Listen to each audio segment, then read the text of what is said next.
as a in the Minneapolis Police Department since, was that 1989? That is correct, sir. Has the academy changed since you first were a cadet back in 1989? It has. And while I certainly believe that at the time back in 1989 that training was important, like any police department, we should not be monolithic. Our communities are not monolithic. Our practices. And so the training that our recruits and cadets get today, and rightfully so, is far better than the training that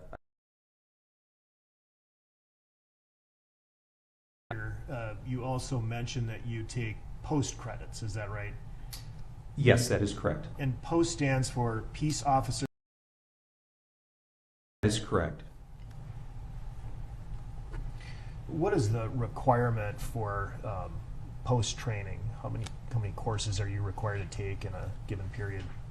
Yeah, every sworn peace officer in the state of Minnesota receives their license through the POST, Peace Officer Standards and Training Board, and so POST will change up what some of those requirements are from time to time, but some of the ones that I think of right now would be crisis intervention training. There's certainly defensive tactics training.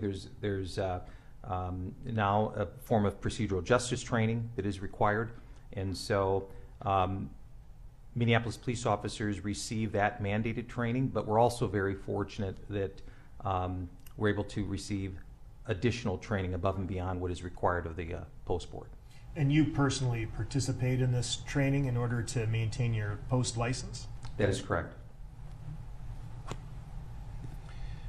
Chief, you began your career in 1989. You're now the chief of the police department. Fair to say you've had many roles within that department. Is that correct? That is correct. At this time, I'd like to publish Exhibit 209, if I may.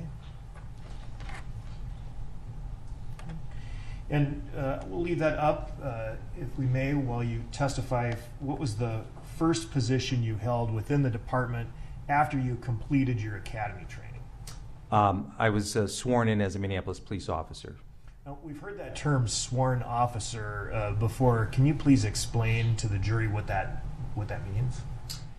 Sworn officer, after you complete the required educational requirements, and certainly after you complete your performance measures at the academy, then you are eventually sworn in at a location, and traditionally our city clerk has been there, and you take an oath, and you're sworn in as an official member of the Minneapolis Police Department, but also as a City of Minneapolis employee, and you start your employment with the city then. And what were your duties then as a sworn police officer, that rank for the City of Minneapolis? Primary duties was to be a 911 responder, to work in a geographical area of the City of Minneapolis in a district, at a precinct, and respond to 911 calls on a given shift. Are those also called calls for service? That is correct. And as a patrol officer at that time, well, how long did you remain a patrol officer? Approximately 5 years or so. And can you tell the jury what geographic district you served as a patrol officer? Yes, I served for a short time in the 3rd Precinct, and then I think the bulk of that time in the Minneapolis 4th Precinct, which is located in North Minneapolis. During that time period, that 5 years as a patrol officer, did you ever have occasion to arrest a suspect? Yes, I did. How about a non-compliant suspect? Yes. You've had to place handcuffs on someone who was not compliant? That is correct, yes. Approximately, would you care to guess how many times? I'm sure several. I'm sure several. Yes. This is something that's a fairly regular occurrence as a police officer, as a patrol officer. Is that right? That is correct. You've had to be in situations where you've had to use force. Is that right? That is correct. Have you also been in situations where you've had to de-escalate or talk someone into compliance? Yes. And is that a regular part of your job as a patrol officer? Yes, it is. Even from 1989 to approximately 1994. Yes. Then after serving this period of time as a patrol officer, what was your next position at MPD? And I believe in 1997, I was then promoted to the rank of sergeant in the Minneapolis Police Department. And what do you have to do to be promoted to the rank of sergeant? What are the requirements? It is a civil service test that you take, and you have to successfully pass that and receive a grade from that. And I'm trying to recall if there was an assessment center that was also part of that testing process. But there is a number of years that you have to at least have served as a police officer before you can take the sergeant's test and promotion. And what is the role of a sergeant in the Minneapolis Police Department? Sergeant's role, and I've often said it is the most influential role in the police department. How so? It's most influential because you have the most proximity to the men and women who are out there serving in the community. You're there for them at the roll calls. You are a mentor. You give them guidance. They are going to see you far often than they would ever see the chief of police, for example.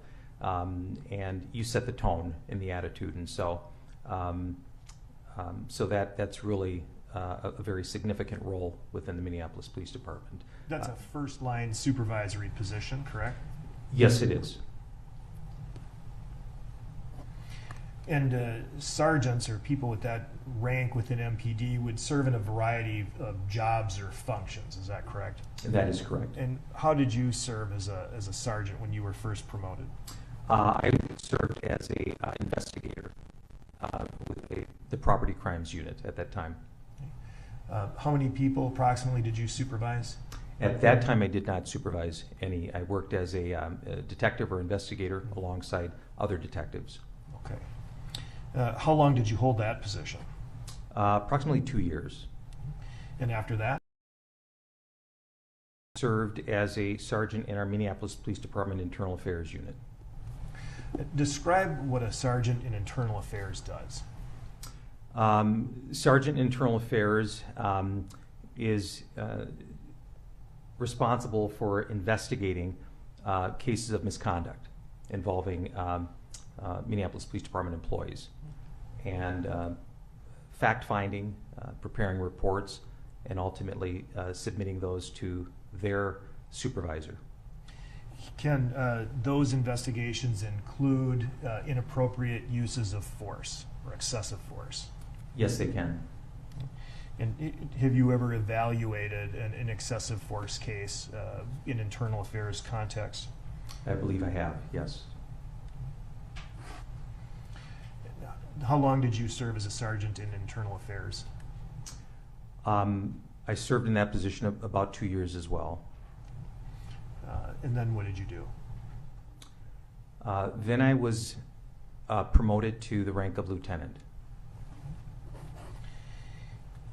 Now, what was required of you to promote to lieutenant? That also required taking a civil service exam, and I believe certainly at that time an assessment, going through an assessment center, which comprised of scenarios and different type of performance measures for that position. Is it true that a lieutenant is it's a higher level of management above the first line sergeants? Yes, our lieutenants are considered managers within the organization. And what were your duties then as a lieutenant? I served for a time as overseeing at that time, the federal mediation agreement that the Minneapolis Police Department had entered into with the Unity Community Mediation Team. And I also served time as a 4th Precinct lieutenant on the night shift. Okay. And what is lieutenant in the 4th Precinct night shift? What do you do? You have a team of sergeants and a team of officers on a shift. That particular shift worked the night hours in North Minneapolis, and really there as a lieutenant there to support the mission of the precinct inspector, who is kind of like the chief of that precinct, but also then to support your officers on the shift as well. Yes. And how long did you hold that position? That was probably about 2 years as well. Seeing a pattern here. What Yes. happened after that? After that, I was appointed to the rank of commander. And what does a commander do? Commander now, unlike the previous civil service positions, a commander now is appointed specifically by the chief of police, and it is a higher position, and the commander is usually in charge of a division. And so at that time, I was appointed to commander of the Internal Affairs Division. And so you're now back to internal affairs, but more or less overseeing the entire operation? That is correct. And how long did you hold that position? About 2 years. Okay. And after that?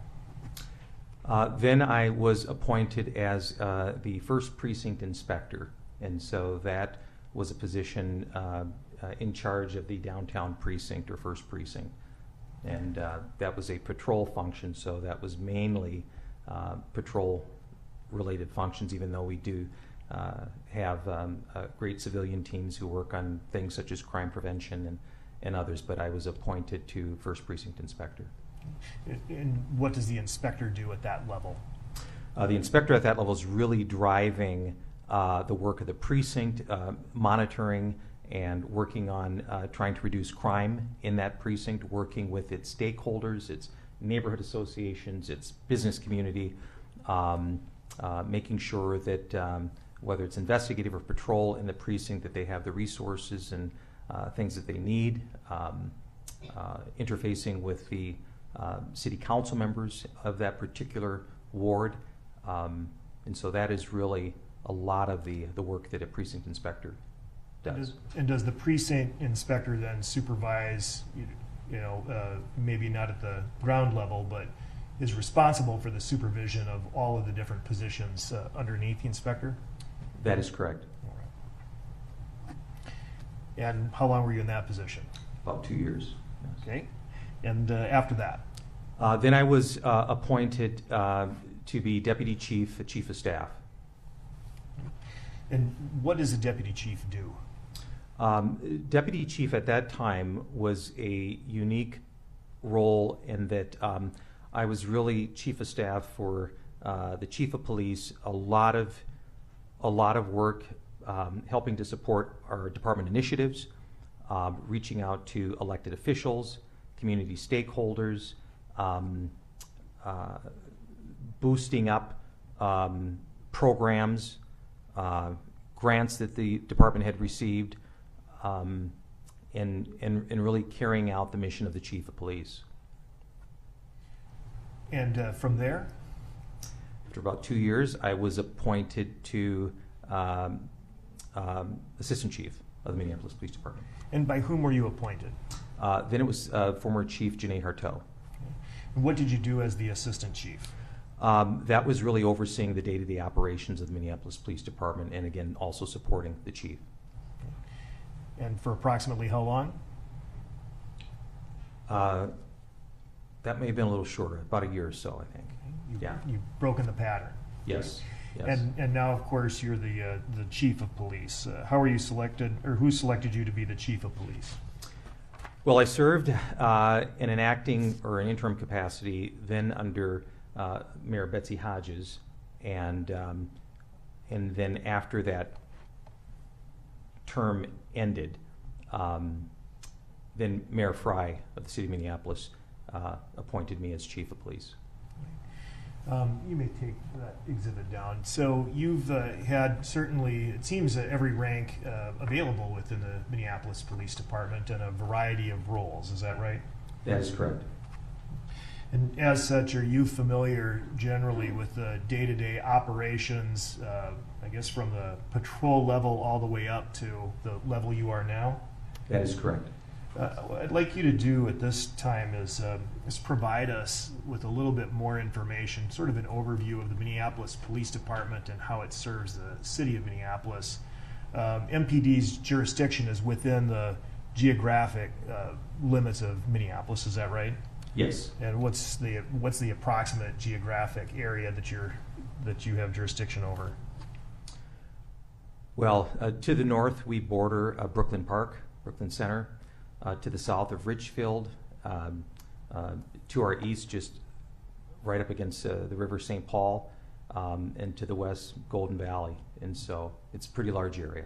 Would you agree that's about 58 square miles, give or take? Yes. And are you aware of the current population of Minneapolis? Roughly about 30,000. How many sworn officers work for the Minneapolis Police Department? Currently, around 700. And as the chief, are you generally familiar with the officers who work for you? It's a lot of people. It's a lot of people, and so it can be taxing to try to. We've got a lot of people that work in different areas, but I have a pretty good understanding of where folks are throughout the organization. Yes.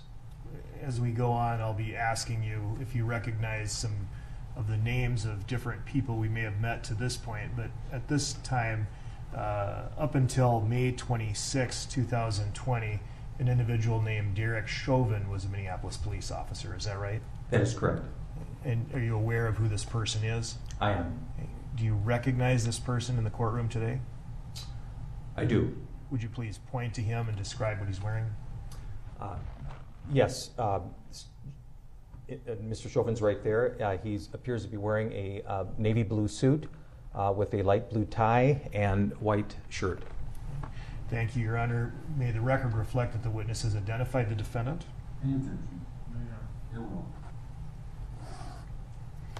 So I'd like you to please describe for the jury how MPD is structured to deploy law enforcement services to about 420,000 people over a 58 square mile area, 24 hours a day, every day. Administratively, how is the department organized? Administratively, we are broken down into bureaus. And so, as I may have mentioned, you have the chief of police that really leads the organization and its mission and vision and goals. And then we have an assistant chief that oversees the day-to-day operations. After that, there are 3 deputy chiefs. And we have a deputy chief of patrol. The deputy chief of patrol is responsible for the 5 geographical precincts throughout the city of Minneapolis. We also have a deputy chief of professional standards. And that deputy chief oversees really 2 main functions, and that is our training for our entire department, as well as the internal affairs portion of our department.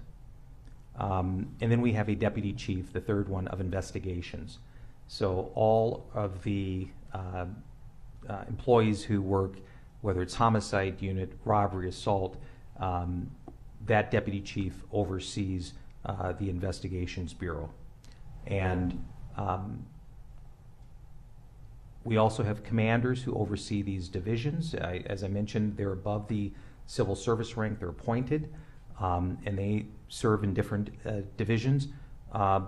And the precincts, as I mentioned, there's 5 geographical areas. We have 5 precinct inspectors, and they are like the chiefs of police for those precincts. Yes. And so by my count, there were 3 bureaus. You have investigations, patrol, and professional standards. Is that right? That is correct. And the investigations bureau has a number of individual units within the bureau, correct? That is correct. For example, what type of units are within investigations? Yeah, investigations bureau has homicide, assault, robbery, crimes against children. There are several different investigative units. So within the investigative bureau, you mentioned homicide. That's where Lieutenant Zimmerman would work. Is that right? That is correct. Okay. And the patrol bureau, that provides services such as 911 response, like you did when you were a patrol officer. Is that right? That's correct. Crime prevention, traffic control, emergency services, all within the patrol bureau. Yes. And in individuals, sorry. And within the patrol bureau, in order to provide those patrol services over the geographic area, we've heard about precincts. Is that right? Yes. And if we could publish Exhibit 269.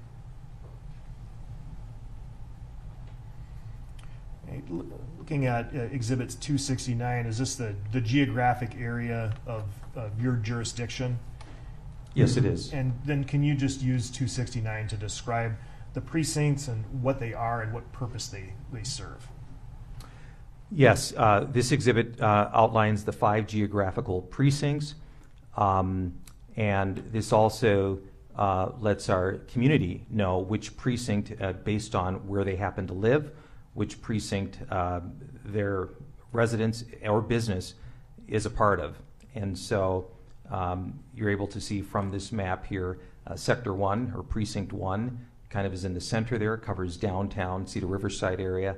The number 4 at the top left-hand corner would be our North Minneapolis precinct.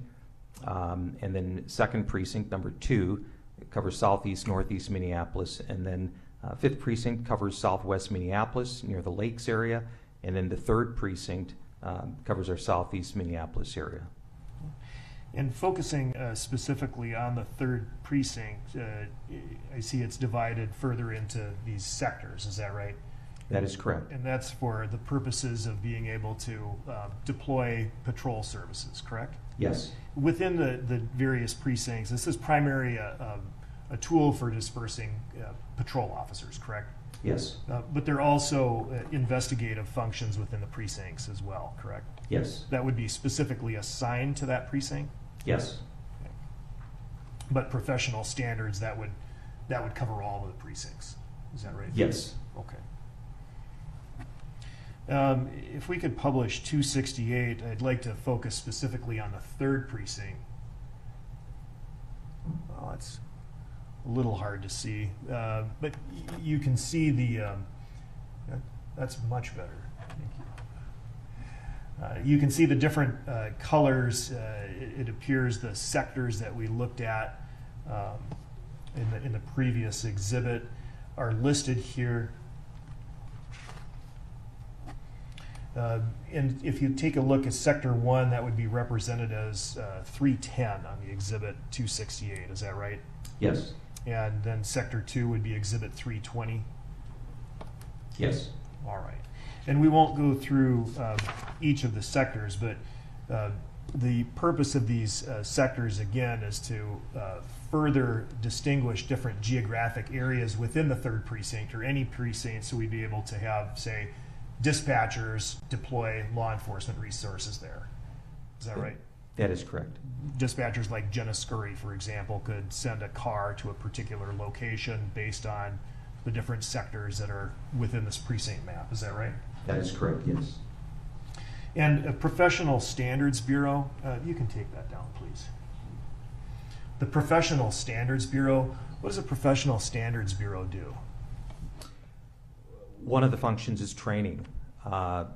We have a commander, again, that is one of the appointed ranks, who oversees the training division, and they're responsible for making sure that not only are our officers in compliance with our mandated post-board educational requirements every year, but also really looking to make sure that we continue to evolve and that we're staying on top of necessary training that's important for us, that has a benefit to our communities that we serve. And so that's a core piece to what our professional standards training division does. And so within professional standards, you have the training services, and that's staffed at the, I guess it's at the commander level, led at the commander level. That is correct. And who is the current commander of the training division? The current commander for the Minneapolis Training Division is Commander Darcy Horn. Last year, who was your commander? Last year, she is now Inspector Katie Blackwell, but she was Commander Katie Blackwell last year when she led our training. And she would have been the training commander on May 25, 2020. Is that right? That is correct. Okay. There's other divisions within professional standards. I think you mentioned internal affairs, but there's also an administrative services division. Is that right? Yes. And what does the administrative services division do? Administrative Services Division can deal with everything from grants, different types of programs that the City of Minneapolis is embarking upon, employee personnel matters as well. Also, business software and equipment, Technology, business software, yes. body cameras, milestone cameras. Yes. And we met Jeff Rugel, and that's where he works. Is that right? Yes, Lieutenant Rugel is part of that. Yes. I'd like to talk to you a little bit about the Minneapolis Police Department and reacting to calls for service. The role of the Minneapolis Police Department is generally to serve the community's law enforcement needs. Is that right? That's correct. And most requests for service come in through the 911 system. Is that right? Yes. You respond, or officers respond to different calls for service. Could you please describe the types of calls for service Minneapolis Police Department commonly responds to? Calls for service can absolutely range from everything from tenant trouble to a loud party dispute to domestic assault to shooting and to even homicide. So it can really range from a wide variety of types of calls. People will call to report a crime and request assistance. Is that Yes. right? People also call to report, just general emergencies. Yes, they can. What type of emergencies? Medical emergencies. They can request calls for service for that. Oftentimes we have community who are calling because it may be 3 o'clock in the morning and they don't know of any other service or who will respond, but they will call us for those types of situations as well. And I suppose what constitutes an emergency is in the eye of the caller somewhat? That's correct, yes. But nonetheless, MPD responds. Yes. Do you know approximately how many calls for service the Minneapolis Police Department receives annually? It's usually a couple of 100,000, and then we also have officers that we categorize as self-initiated activity. So that could mean an officer happens to be driving through a neighborhood and sees something and reports out on their radio that they're going to look into it. So it's a combination, but it's a lot of calls. And generally, people don't call the police department to say, hey, everything's going great. Just wanted you to know they have something that they want you to do. Exactly, yes. It sounds then like it's fair to say there's more to policing than just going out and arresting people. You provide a broad spectrum of policing services to the community. Yeah, I would actually say that the actual law enforcement part is probably pretty small compared to most of the types of calls our officers are being called to address and deal with. Yeah. So we've touched on police training, your own personal police training, and how police training is dispensed, I guess, through the Professional Standards Bureau. I'd like you to describe that a little bit further. Are you generally familiar with the types of training that the Minneapolis Police Department provides its officers? Yes, I am. Where does this training take place? We have a large facility located in North Minneapolis, which we call our Special Operations Center, and that is where the vast majority of our required training takes place. Is the Special Operations Center then a dedicated building only for training purposes? It's primarily dedicated for training purposes, yes. And I think you testified it's supervised by a commander. I'd like you to tell the jury a little bit about when now currently training begins for a Minneapolis police officer who's hired on to the department. For a new officer who's hired onto the department, that first initial orientation to our training begins at the academy.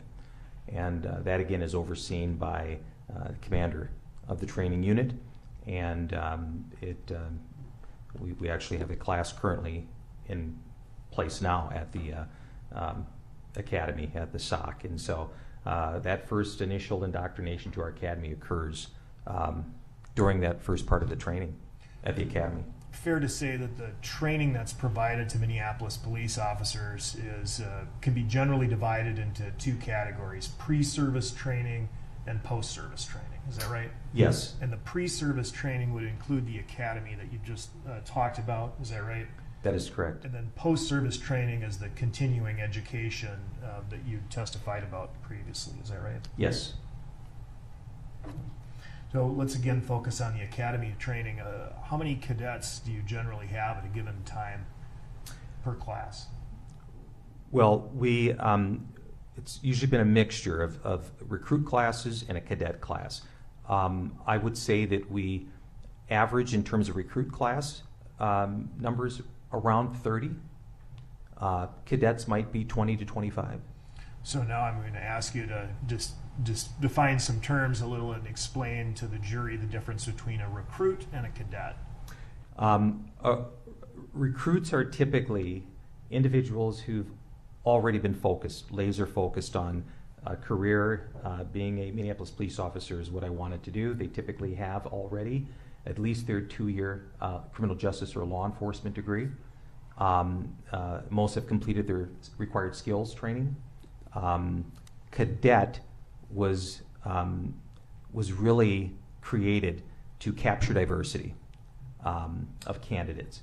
And so the cadet might have individuals who may have had a psychology degree, but it's really streamlining them in. It's a little lengthier process, but it's really getting them on board so that they meet the state requirements, the post requirements to get to be hired. And so the cadet program is a wonderful way for us to capture diversity within our police department. And so, but they both, once their programs are finished, they're both classes, whether you're a recruit or cadet, you are ready to successfully become a Minneapolis police officer. Do you also take lateral candidates? Yes, lateral candidates. We certainly have had hirings of laterals in the years past, yes. And do those individuals also go through a similar training as a recruit? Yes, the laterals can. It's usually much smaller in length of time just because laterals are individuals who've already served as police officers, perhaps in another jurisdiction or another part of the state, or out of state, actually. We'll get a more detailed description from another witness, but just at a very high level, can you describe what the trainees do at the academy during this pre-service training?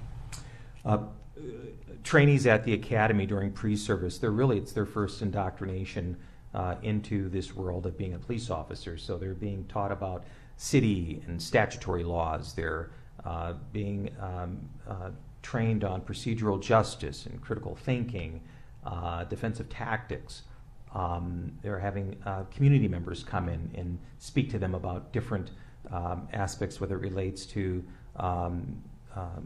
things in our cultures within our city. Technology is a huge piece to that. Learning how to write reports on our computers. They're really getting that basic indoctrination into the Minneapolis Police Department. As far as the methodology, is it typically classroom delivery? Do you also have practical application? How does that work? Yeah, it's a layered approach. It's both the practical academic studying, examinations that occur, but it's also scenario based. And so there's scenarios that they will go through, and whether that's crisis intervention training or other aspects. So it's a layered approach to the training. And in this pre-service training, then, once the officer or candidate has completed the pre-service training, what's the next phase before becoming a fully functioning police officer?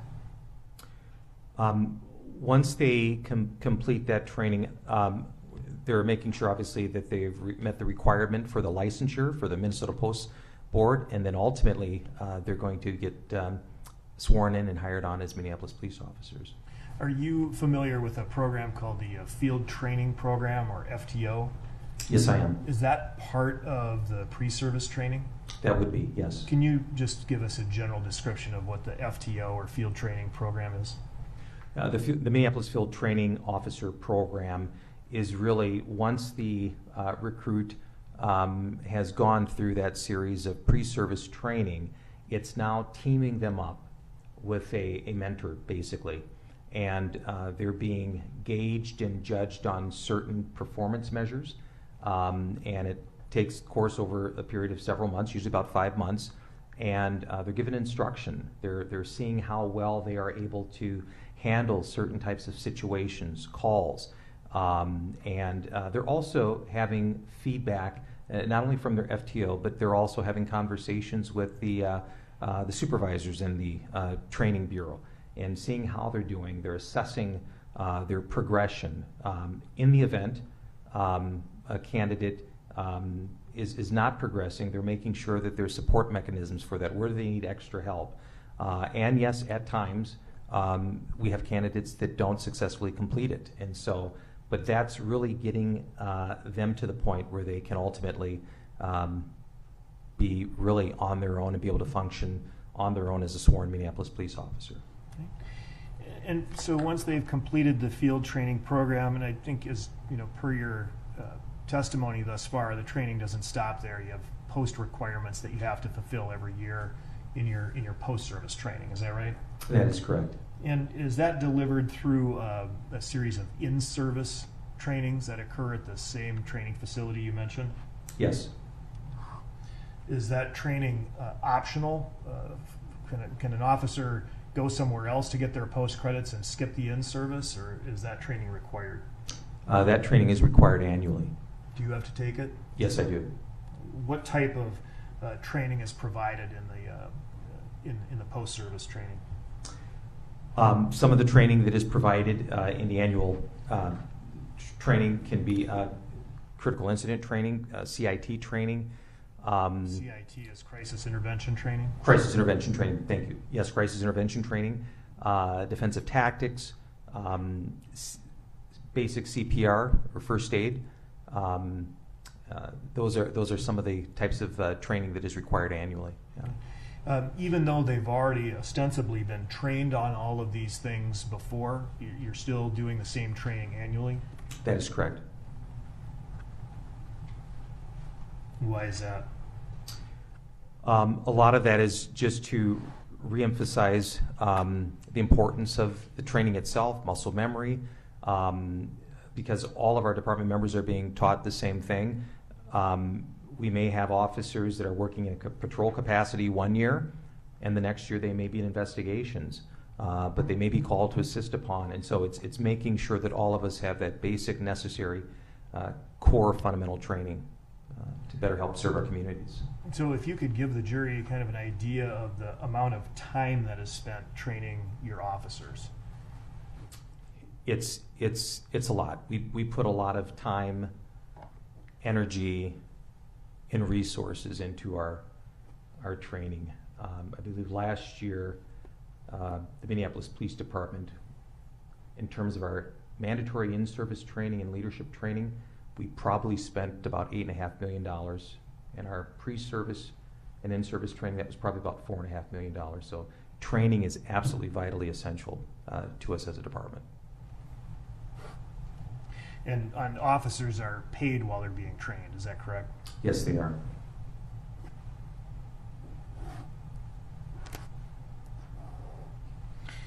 And would it be fair to say that part of the objective of training is to impart Minneapolis Police Departmental policies onto the officers so that they know what those policies are and are able to apply them?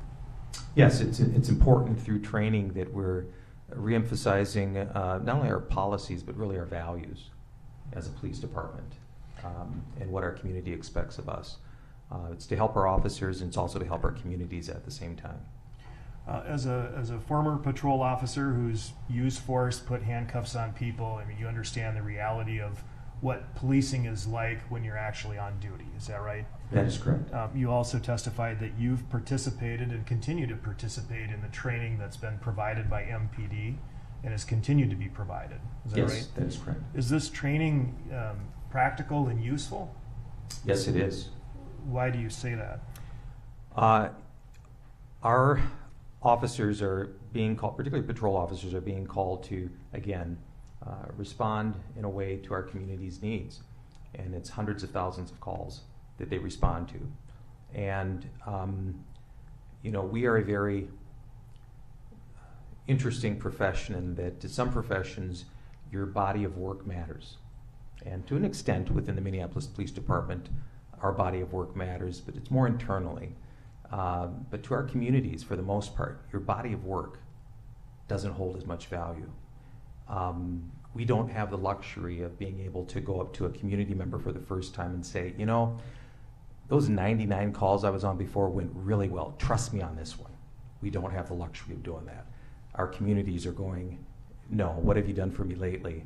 This interaction, I'm going to grade you on how you treat me during this call, during this interaction. And so we have to make each engagement with our community count. And so the training is very important because for many in our communities, the first time that they encounter a Minneapolis police officer may be the only time in their life they do. And so that singular incident matters. Aside from the usefulness of it to the community, what about the usefulness of it from a practical standpoint to the patrol officer out on the street? Is this training practical, or is it more aspirational? No, it's very practical, and as I had mentioned earlier, it's so important that we evolve as a police department and meet our communities where they are. And I'll give a couple examples if you don't mind. We've talked a lot about within the department that we know that our communities suffer at times and go through trauma. So it's very important for our men and women to have training as it relates to how we respond in those moments. What resources can we provide for community? But one of the things that we have not talked about in this profession, and sadly, is the impacts of trauma on our own officers. And so wellness, we do a great deal of training and work on officer wellness because we need to make sure that our officers are well when they're interacting with our communities in that regard. I will also tell you a few years ago, we were hearing from members of our transgender community and how they had felt police have played a role in their lives, and not always good, quite frankly. And so we were able to, through conversation, through discussion, through meetings, being very authentic, we were able to sit and craft a policy based upon members of our transgender, gender nonconforming community really guiding that. And we had the first policy ever in that. And so, again, it's so important that we as a police agency continue to evolve, continue to place value on. Speaking of Minneapolis police policies, you're aware that the police department has a fairly extensive policy and procedure manual. It's pretty thick, correct? Yes. And is it important then for policies and procedures to be in a written form so that officers can understand what the expectations are? Yes, it is. And those are public documents so that the public, they're also able to see what the expectations of the police officers are, correct? That is correct. Police and being employed by MPD as long as you have, I take it you're familiar with the Minneapolis Police Department policy and procedure manuals and all the content contained inside? Yes. You in fact created some of these policies? That is correct. Are Minneapolis police officers required to be familiar with the various written policies? Yes, we are.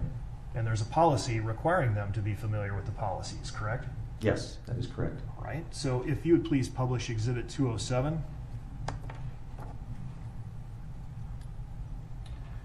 If you would highlight Section 1-103. This is the policy about the policy, and it requires that the MPD employees shall be provided instructions on how to access the policy and procedure manual. Is that right? That is correct.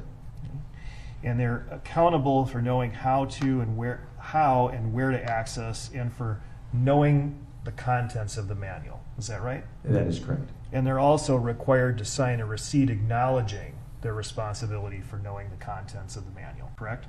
Yes. Because the first policy manual that you would receive as a patrol officer might not be 30 years later what you're going to be looking at, correct? Yes. So the policies are changing, but they're published, they're public, and the officers are required to know what they are and to sign something saying that they will continue to review them. Is that right? It's preliminary, overruled. Yes. All right. Well, if you could take that one down, please. At this time,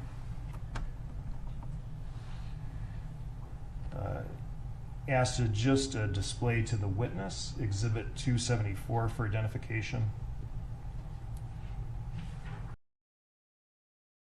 Sir, do you recognize this is a general form here of being an electronic version of the MPD policy and procedure manual acknowledgement? Yes, I do. This is an example of an acknowledgement form that a Minneapolis Police Department employee patrol officer would sign upon being hired. Is that right? Yes. Just indicating that they're aware that there are written policies and committing to reviewing them and accessing them. Is that right? Yes. At this time, I'm going to offer Exhibit 274.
$274 is received. All right, if we could then publish Exhibit 274 to the jury.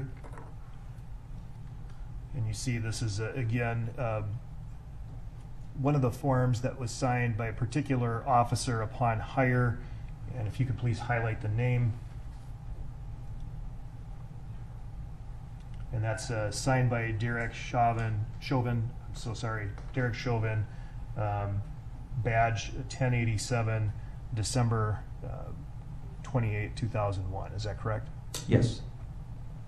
If you could take that down, please.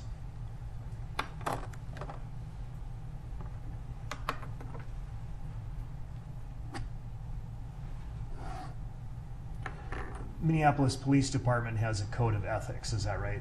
Yes. And the code of ethics is contained within the policy manual. Forgive me, we're going to be talking a lot about the policy manual. I kind of marched through some of these, but the code of ethics, if you could please display Exhibit 215, page 2,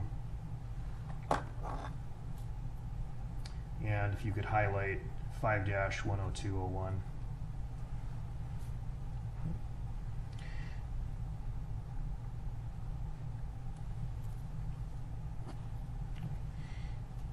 And as the Code of Ethics provides in the policy manual, law enforcement officers' fundamental duty to serve mankind and safeguard lives and property, and to protect the innocent against deception and the weak against oppression and intimidation. Is that right? That is correct.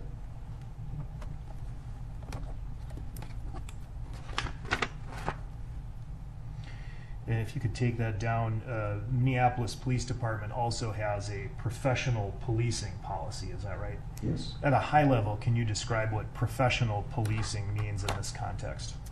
Yes, our Minneapolis Police Department professional policing, it's really about treating people with dignity and respect, above all else, at the highest level.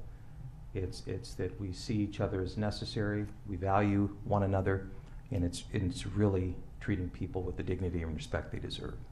If we could display then Exhibit 215, and drawing your attention to page 4, section 5-104.01.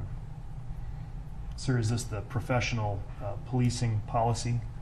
Yes, it is. And could you read the first bullet, please? The first bullet reads, "Be courteous, respectful, polite, and professional." And if you would then also read the third bullet. Ensure that the length of any detention is no longer than necessary to take appropriate action for the known or suspected offense. And you can take that down, please. Sir, fair to say that law enforcement generally has changed a lot since you started back in 1989, is that right? That is correct. 1989, you didn't have body-worn cameras, correct? That is correct. And nor did you have sort of the ability for civilians, bystanders, to video or record conduct of police officers, right? We did not.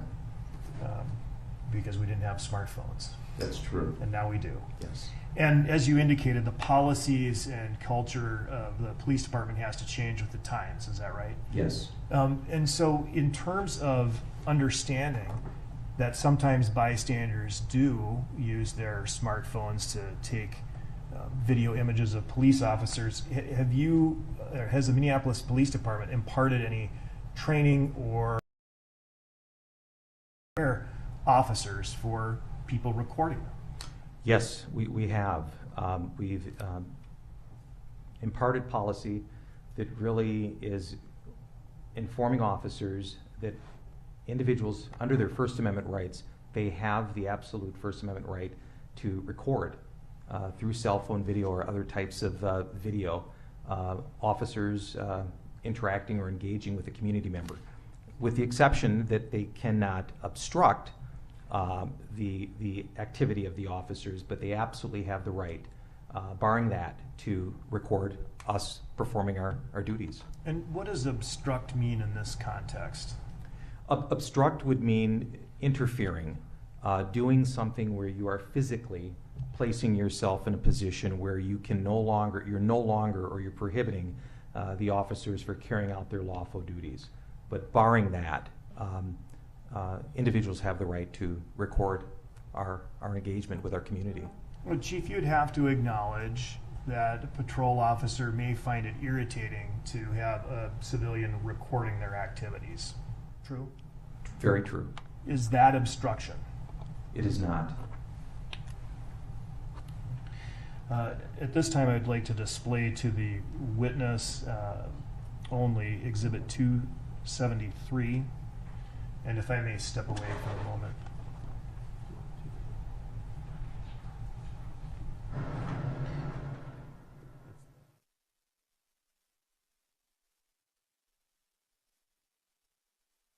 And at this time, I will offer Exhibit 273. Any objection? No objection. 273 is received. If you would publish 273, and I'd like to draw your attention to Section 9-202.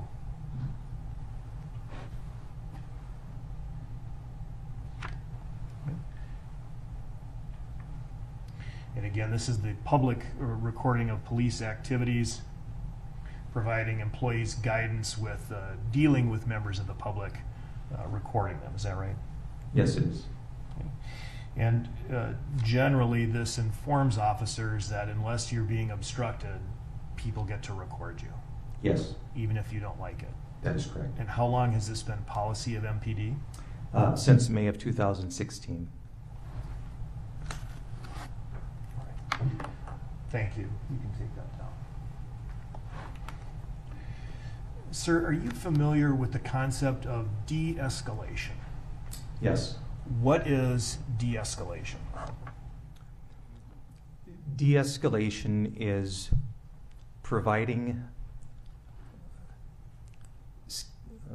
a knowledge base or skills, in this case for officers, to really focus on time, options, and resources. It's really primarily trying to provide an opportunity to stabilize a situation, to de-escalate it, and with the goal is having a safe and peaceful outcome.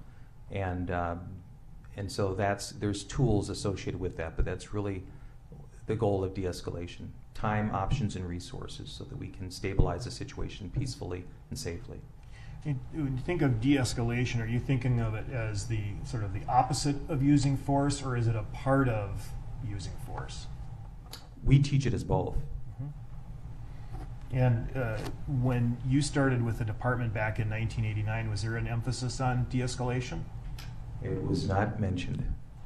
It's not heard of back then. Okay. When did de-escalation start becoming more of a topic of conversation in law enforcement communities?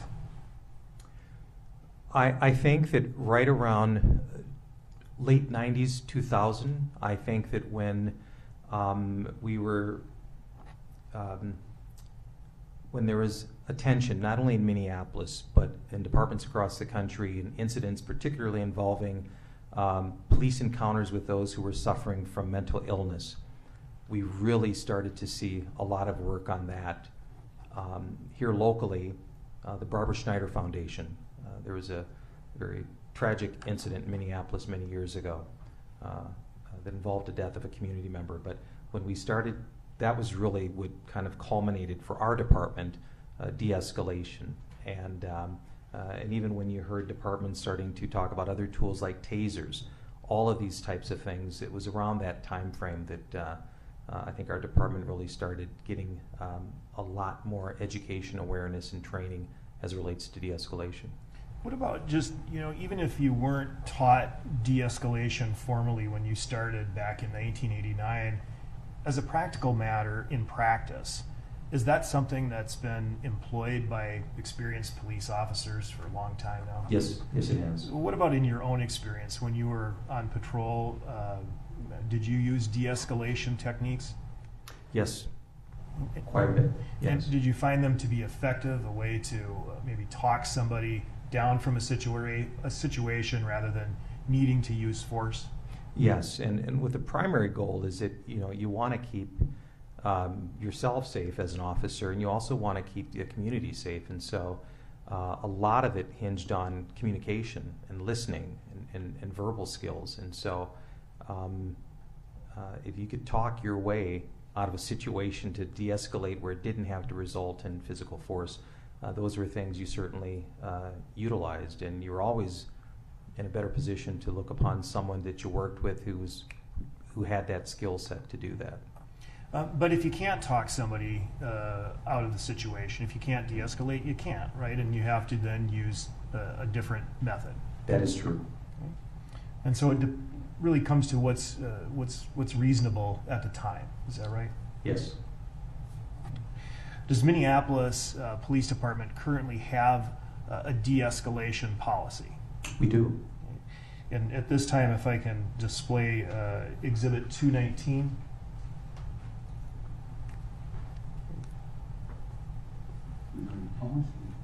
You have this one, okay. I think it is admitted, I just want to make sure you have it. Okay. Yes, if we could publish Exhibit 219. And then Minneapolis Police Department Policy 5-304, threatening the use of force and de-escalation. this is the policy, and it's a policy as it existed on May 25, 2020. Is that right? That is correct. If we could highlight the first paragraph, paragraph A, threatening the use of force.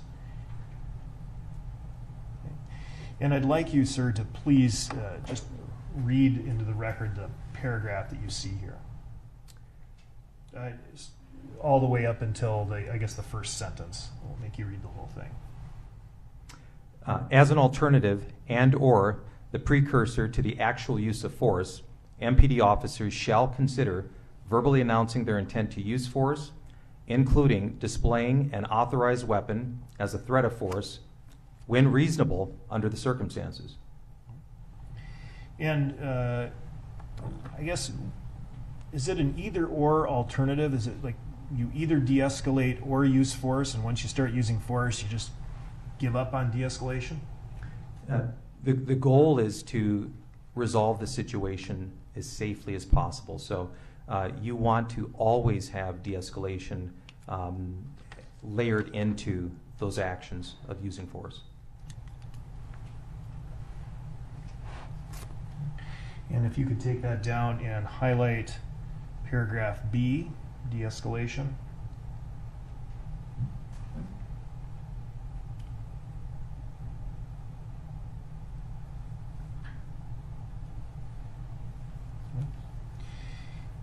In accordance with the policy, officers, the language here is mandatory when reasonable, whenever reasonable, shall use de-escalation tactics to gain voluntary compliance. Is that right? Yes. And to seek to avoid or to minimize the use of physical force, correct? Yes. And seeking to minimize physical force, that can be happening while physical force is being employed, can't it? Yes. An officer can be using physical force and during the course of that still maintain attempts to de-escalate and defuse the situation. Yes. Okay. And if you could clear that, please.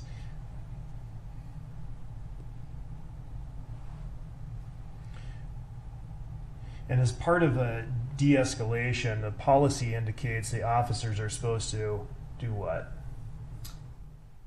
Attempt to slow down or stabilize the situation so that more time, options, and resources are available. When you talk about more time, options, and resources, could options and resources include, for example, using other officers who may be at the scene? Yes. Or calling for backup? Yes.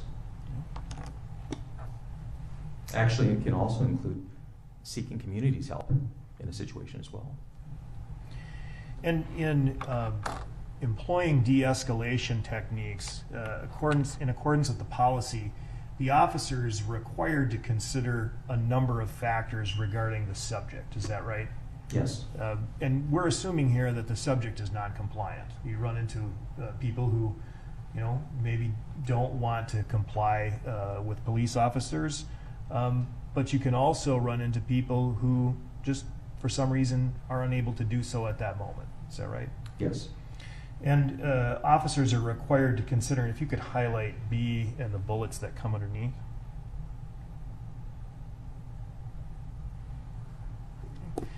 The officers under the Minneapolis de-escalation policy are required to consider whether the subject's lack of compliance is a deliberate attempt to resist or an inability. Is that right? Yes. And if you could read, first, the first bullet is medical conditions, correct? Yes. We have mental impairment, developmental disability, physical limitation. Some of you may just be physically unable to comply, correct? Yes. Language barrier. The city of Minneapolis has a variety of people who speak a variety of different languages. Someone just may not understand you, right? That is correct. And if you're not considering that, perhaps the situation could escalate into something greater than it would need to be. Yes. The last two bullets, first, could you read the second to the last bullet? Yes. One of the other considerations officers should take into account is the influence of drug or alcohol use. How so? we know the research says that people can react differently when they're under the use of alcohol or drugs. And so you trying to give verbal commands, if someone's under the use of alcohol or drugs, or you're doing force, it may have a different reaction to them. So that should be something that you should be considering. And 12:30. Sir, drug or alcohol use, I mean, in this context is being required that the officer consider to determine if de-escalation is appropriate. It can be true that some people who are under the influence of drugs or alcohol can become dangerous, correct? That is correct. But isn't it also true that some people react completely different and they are not necessarily dangerous if they're under the influence of alcohol or drugs? That is correct. In fact, they may not be more dangerous, they may actually be more vulnerable. True. And it's important that the officer considers that when determining whether to go the route of force or continued force or de-escalation. Fair? Yes. Behavioral crisis is the last bullet I'd like you to discuss. What do you mean by behavioral crisis? Behavioral crisis, of all the bullets, sometimes that is probably the one that our men and women experience in our communities most. If someone loses a job, that can trigger a behavioral crisis. If someone loses a loved one, that can trigger a behavioral crisis. If someone has themselves got the worst diagnosis from their doctor that day, that can trigger a behavioral crisis. And so we want our folks to take all of those things into consideration. When I talk about meeting our community where they are, that's probably the one that we need to really focus on. Yeah. And as you testified earlier, the police just don't get to meet people on their very best day, do they? No, they don't. And the behavioral crisis, as the kind you've described here, can in fact be a barrier to compliance.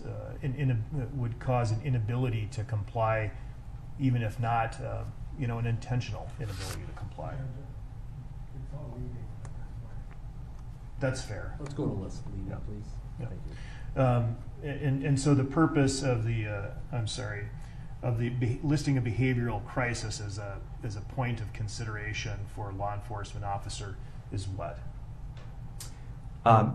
Again, it's recognizing that